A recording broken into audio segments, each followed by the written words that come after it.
logically, I hope you will see in a moment if this is not familiar with you, I should have actually started even before the other Christian speakers. Why? Because the origins of Nostra Aetate are not a desire of the bishops of the Second Vatican Council to address the relationship between the Church and world faiths. The origins of Nostra Aetate are the result of Pope John the 23rd, Angelo Roncalli, to whom Dr. Samak referred to at length, his charge to Cardinal Augustin Bea to address the relationship of the Church with the Jewish people, de Judaeis. Why? This was overwhelmingly the impact of the Shoah, of the Holocaust. The Holocaust was overwhelmingly a Jewish tragedy, but it was substantially a Christian scandal. Why was it a Christian scandal? Because it was perpetrated by overwhelmingly baptized Christians in ostensibly Christian lands. Of course, the Shoah was, as Pope Benedict XVI has described it, a pagan enterprise. But it couldn't have succeeded to the degree it did with the extermination of 6 million Jews if the land had not been tilled over centuries with what was called the teaching of contempt. The teaching of contempt was the predominant attitude within the Christian world that says the Jews were rejected by God, indeed even cursed by God, condemned to wander. Indeed, they were the enemies of God, therefore in league with the devil. They were diabolical, and therefore they deserved everything they got. And they were condemned to wander. That kind of theology created the sense of dehumanization of the Jew that facilitated the enormity of the tragedy. Now, in the context of those tragedies, there were remarkable individuals, and Angelo Roncalli was one of those most outstanding saintly people, who not only was one of the first to know of the Nazi extermination machine, but also saved thousands when he was the legate in Turkey, and as Dr. Samak referred to. And this moved him deeply, and therefore, when he convened this aggiornamento, updating of the church, as Father Neuhaus so beautifully recalled, open up the windows, let the air in, let the light in, one of the things he wanted to address was precisely the relationship with the Jewish people. And his famous meeting with the great French Jewish historian Jules Isaac confirmed that determination. He gave the task to Cardinal Bea. But there was opposition to this desire on the church to change its attitude towards the Jews. And the opposition not only came from the arch-conservative elements who believed the Jews really were condemned and didn't want to let them off the hook, but it was also rejected and fearfully by bishops within the Muslim world who were worried this would be seen as a political statement on the situation in the Middle East. And it was also opposed by those in the Far East from lands where Jews didn't even feature on the radar screen. Why be so obsessed with the Jews? What about our relationship with Hindus? What about our relationship with Buddhists?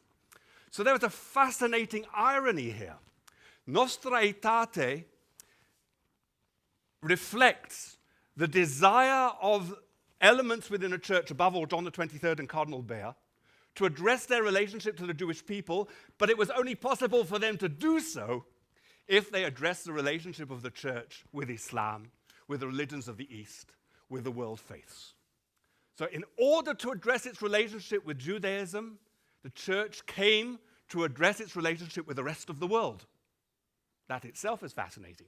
But conversely, the other side of the coin is that through desiring to be able to address its relationship with Israel, with the Jewish people, it came to address its relationship with the face of the world, so it facilitated it at the same time.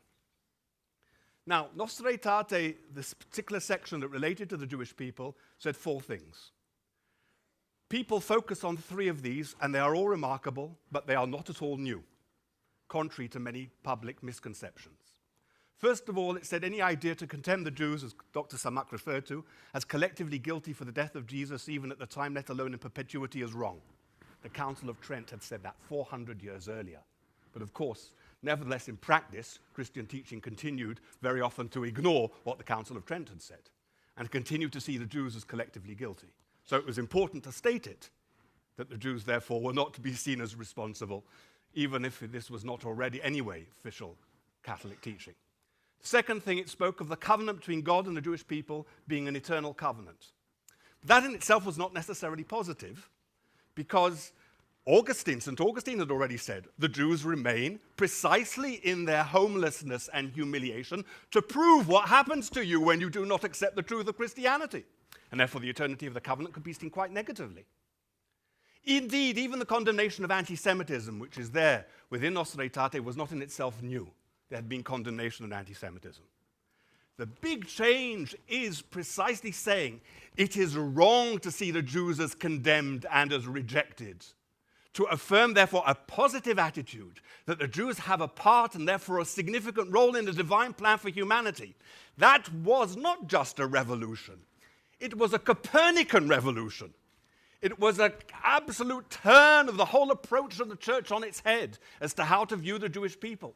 So that we come to a situation today where John Paul II can visit a synagogue in Rome in 1986 and say that the Jewish people is not only the dearly beloved elder brother of the church, but has a relationship with Judaism which is intrinsic to its identity, a relationship like it can have with no other religion because it's the very foundation, therefore, of Christian identity, and to affirm this unique positive relationship. That's quite remarkable. It's very interesting that Pope Benedict XVI went one stage further and said, you know, maybe we shouldn't call the Jews the elder brother, because if you read the Hebrew Bible and you read the book of Genesis, the elder brother in the stories doesn't normally come out on top. He normally gets the rough end of the wedge, and therefore, better to talk of parents in faith. And now, of course, we have Pope Francis, who can affirm categorically what already was said by John Paul II, that anti-Semitism is a sin against God and man, but says even more, it's just not possible to be a real Christian and be an anti-Semite. That therefore the love of the Jewish people is intrinsic to the very nature of what Christianity has to be. This is an unparalleled revolution in human history. Father Neuhaus again referred to it as one of the most significant changes of the 20th century. Ladies and gentlemen, I beg to claim that there is nothing comparable to this transformation in human history. To have seen a particular people as condemned, rejected by God, in league with the devil yesterday, and today as a dearly beloved elder brother of the church of an eternal covenant intrinsic to the very nature of the church, nothing comparable in human history. This has an enormously significant universal message.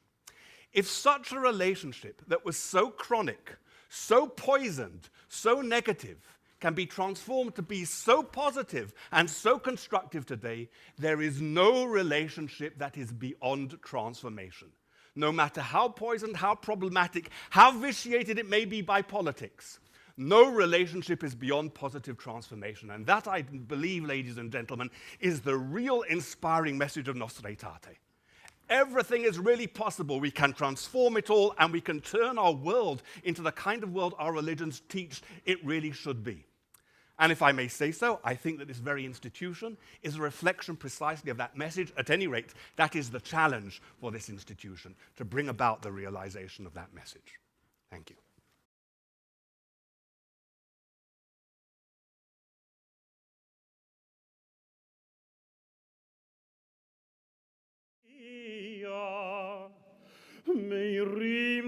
During his visit to New York last month, Pope Francis was part of an emotional interfaith service at the 9/11 memorial. Representatives from more than a dozen religious traditions joined the Pope to talk about peace and to pray for it. 50 years ago, that would never have happened. 100 years ago, it had been laughable and unthinkable. And 500 years ago, we'd all be under arrest, even for trying it. Reverend Dennis McManus assisted at the gathering. He's a professor at Georgetown University and the U.S. Catholic Bishop's consultant on Jewish affairs. He says the 9/11 service and all of the Catholic Church's interfaith dialogue can take place because of Nostra Aetate. This document is big. It's big because of the way it helps the Church relate to others, and it's big because it helps the Church relate to herself in a new way. Nostra Aetate had a dramatic impact on the Church's relationship with the Jewish community in particular. Rabbi Noam Marins directs interreligious and intergroup relations at the American Jewish Committee. It was a game changer for how the Jewish people were to be understood by the giant of Western religions, Christianity. Nostra Aetate is Latin for in our time. The declaration was approved in 1965 in the Second Vatican Council, where bishops were meeting to make a host of changes to Catholic teachings and practice. The document said the Church can recognize truth in other religions and urges dialogue with followers of other faiths. A significant part of the declaration addressed Catholic teaching about Jews. For much of Christian history, the Church had held what had become known as a teaching of contempt, that all Jews were responsible for the death of Jesus and that God had therefore rejected them. Marin says this created an environment that led to the Inquisition, pogroms, and Jewish ghettos. Ultimately, these teachings of hate and animosity are going to lead to violence against Jews. And that's exactly what happened. Jews lost their lives because of this teaching. McManus says in the aftermath of the Holocaust, church leaders began to re-examine what was being taught. Nostra Aetate has its roots in the shame and realizations of Christians after the Holocaust for what has been done to Jews. Following the horror of discovering in the camps what the Nazi project was about, seeing the flood of refugees of Jews to all of Europe, bishops, pastors, everyone become aware and ashamed and say, we must begin to address this deep historical prejudice. Pope John XXIII was the primary force behind the change. When he was a papal nuncio in several capitals in Europe, among other things creating false baptismal certificates for Jews so that they could impersonate Christians. And then he called for the Second Vatican Council, and he made this relationship with the Jewish people a reevaluation of that, part of that conversation. Through Nostra Aetate, the Council clearly repudiated the teaching of contempt. The teaching of the Church was now that the Jews could not be accused of the deicide charge, that Jews then and now were not collectively responsible for the death of Jesus, that Jews could no longer be presented as accursed. If Jesus was Jewish, his followers are Jewish, the scriptures are Jewish, the liturgy has Jewish roots, then Christianity has its roots in Judaism. And nothing but trouble will result from separating a community from its roots. And this document says, bring that back together. As a result, church leaders began making changes in textbooks and in parts of the liturgy, such as Good Friday prayers, which had referred to, quote, perfidious Jews. What you hear on Sunday, what you hear in Holy Week, what you hear on Good Friday, what you hear in the sacraments, when you marry, when you bury, when you're forgiven sins, if it's anti-Jewish, it seeps into us like a kind of toxin. That kind of change in the liturgy has meant everything in the way Catholics understand Jews and Judaism. Pope John Paul II expanded Nostra Aetate further. The first pope to visit a synagogue, Catholics like to say since Peter. The pope that went to Holocaust sites and there, on bended knee, began to acknowledge the complicity of Christianity in the crime of the Shoah. As John Paul would say later, it isn't enough to say that anti-Semitism in its many forms is not acceptable. Let me put it to you simply. Anti-Semitism in any form is a sin, and no Christian may have anything to do with it and call themselves a follower of Jesus. He is that blunt. Catholic and Jewish leaders alike say Nostra Aetate paved the way for new dialogue and joint projects, all which built mutual understanding that continues to grow. We no longer approach each other in dialogue with grievances, with complaints, with the desire to defeat each other. We come instead to say, how do we work together? The foundation enables the conversation to be among friends. It means that if there are disagreements, they can be spoken about between friends. Many say Pope Francis has further solidified Catholic-Jewish relations. He had many Jewish friends in Argentina, including his close friend Rabbi Abraham Skorka, with whom he wrote a book. He is the first pope in the 20th century who did not see the darkening clouds over Europe from World War I or the horribleness of World War II and the Holocaust. He's the first one who is a truly post-World War II pope. Pope Francis is living proof of the success of the Nostra Aetate revolution. We perhaps have moved from revolution and evolution towards normalization, ultimately a much more healthy relationship. And in an all too often polarized world, many say healthy interfaith relationships are needed now more than ever. I'm Kim Lawton reporting.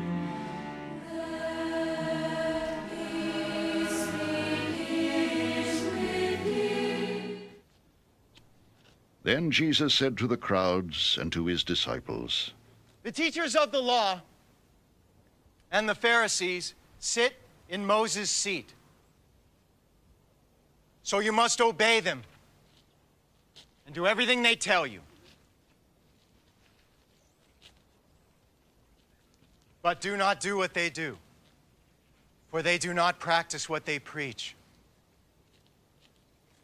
They tie up heavy loads and put them on men's shoulders.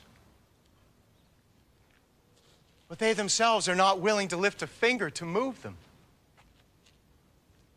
Everything they do is done for men to see. They make their phylacteries wide and the tassels on their garments long. They love the place of honor at banquets and the most important seats in the synagogues. They love to be greeted in the marketplaces and to have men call them rabbi. But you are not to be called rabbi, for you have only one master, and you are all brothers. And do not call anyone on earth Father, for you have one Father, and he is in heaven. Nor are you to be called teachers, for you have one teacher, the Christ. The greatest among you will be your servant. For whoever exalts himself will be humbled, and whoever humbles himself will be exalted.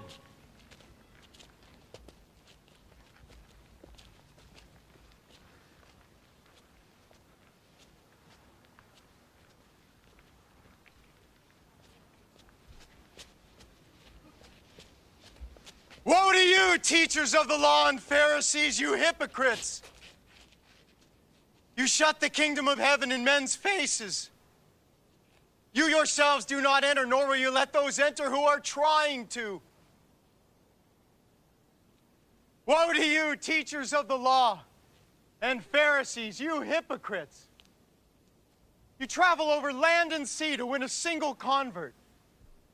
And when he becomes one, you make him twice as much a son of hell as you are. Woe to you, blind guides! You say if anyone swears by the temple, it means nothing. But if anyone swears by the gold of the temple, he is bound by his oath. You blind fools! Which is greater, the gold or the temple that makes the gold sacred? You also say, if anyone swears by the altar, it means nothing. But if anyone swears by the gift on it, he is bound by his oath. You blind men, which is greater, the gift or the altar that makes the gift sacred? Therefore, he who swears by the altar swears by it and by everything on it. And he who swears by the temple swears by it and by the one who dwells in it. And he who swears by heaven swears by God's throne and by the one who sits on it.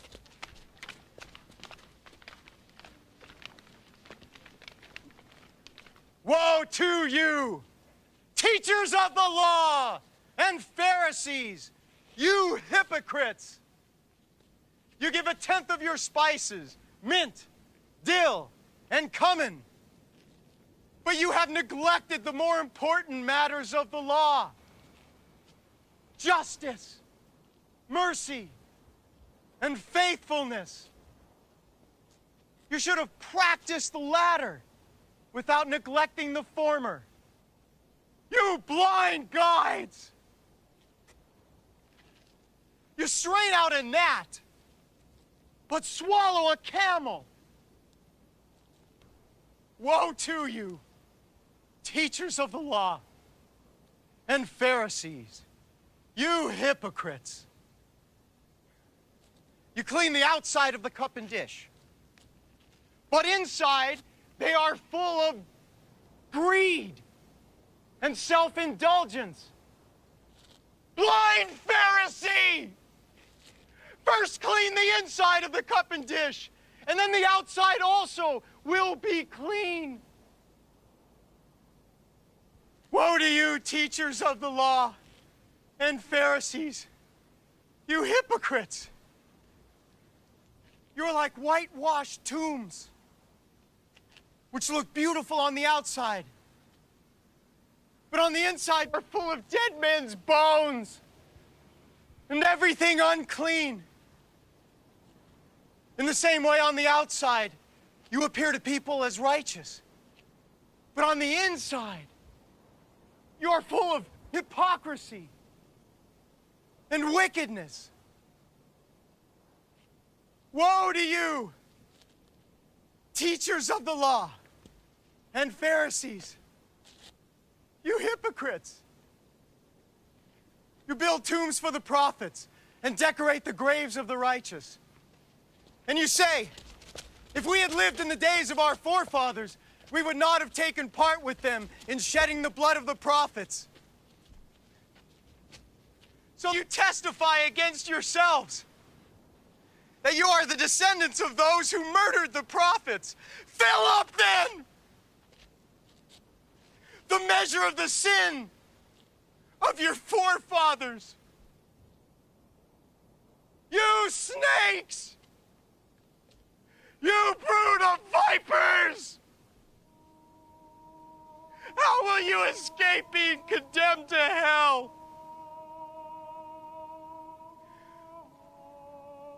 Therefore, I am sending you prophets and wise men and teachers. Some of them you will kill and crucify. Others you will flog in your synagogues and pursue from town to town. And so, upon you will come all the righteous blood that has been shed on earth, from the blood of righteous Abel to the blood of Zechariah, son of Berechiah, whom you murdered between the temple and the altar. I tell you the truth. All this will come upon this generation.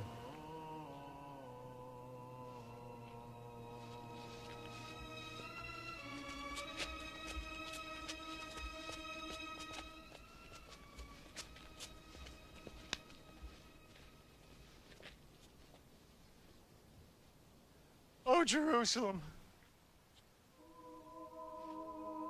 Jerusalem.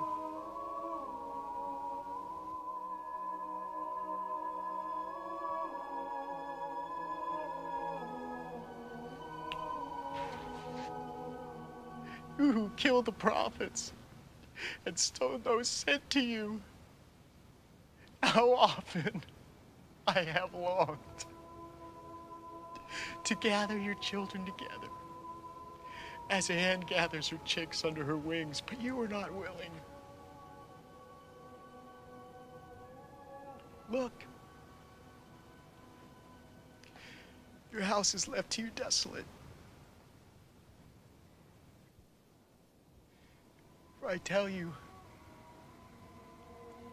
you will not see me again until you say, "Blessed is he who comes in the name of the Lord."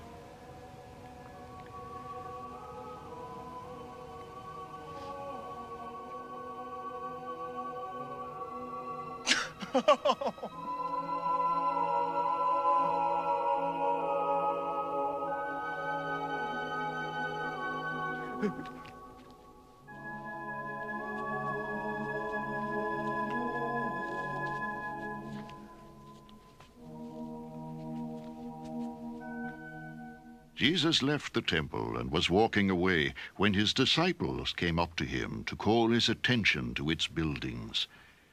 "Do you see all these things?" he asked. I tell you the truth. Not one stone here will be left on another. Every one will be thrown down.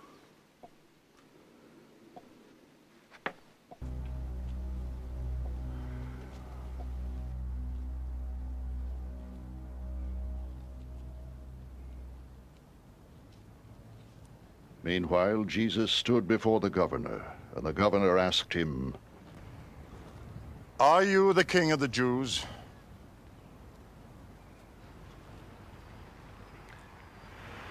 Yes, it is as you say. Jesus replied,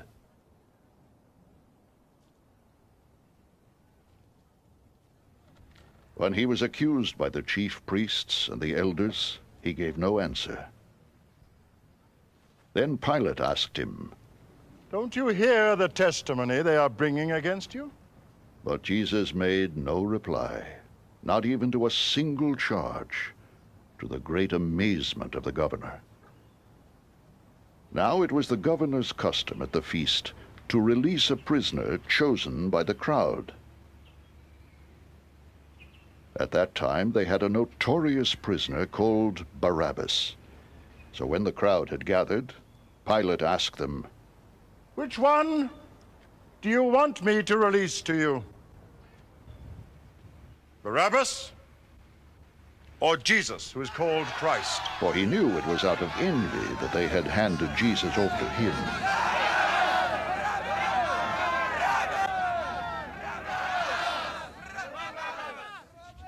While Pilate was sitting on the judge's seat, his wife sent him this message. Don't have anything to do with that innocent man, for I have suffered a great deal today in a dream because of him.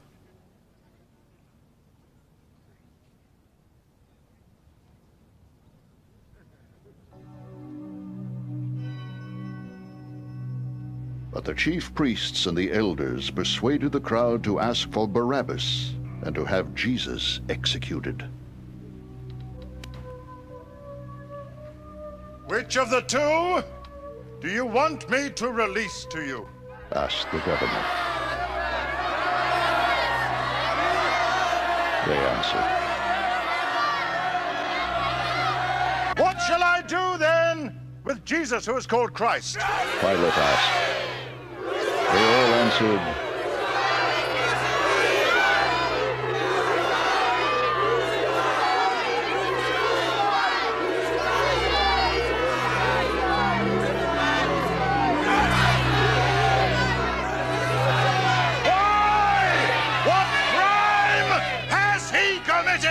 asked Pilate. But they shouted all the louder.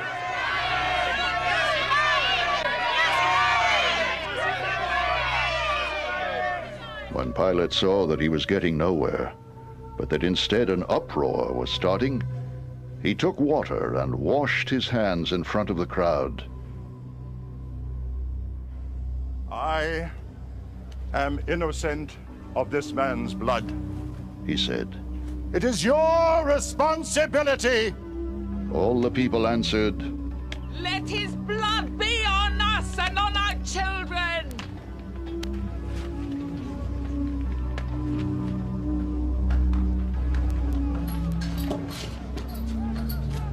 Then he released Barabbas to them.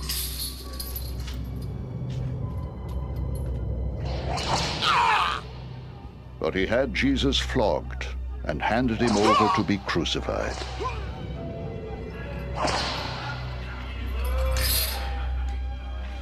Then the governor's soldiers took Jesus into the praetorium and gathered the whole company of soldiers around him. They stripped him and put a scarlet robe on him, and then twisted together a crown of thorns and set it on his head. They put a staff in his right hand and knelt in front of him and mocked him. "Hail, King of the Jews!" they said.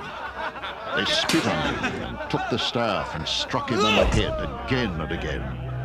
After they had mocked him, they took off the robe and put his own clothes on him.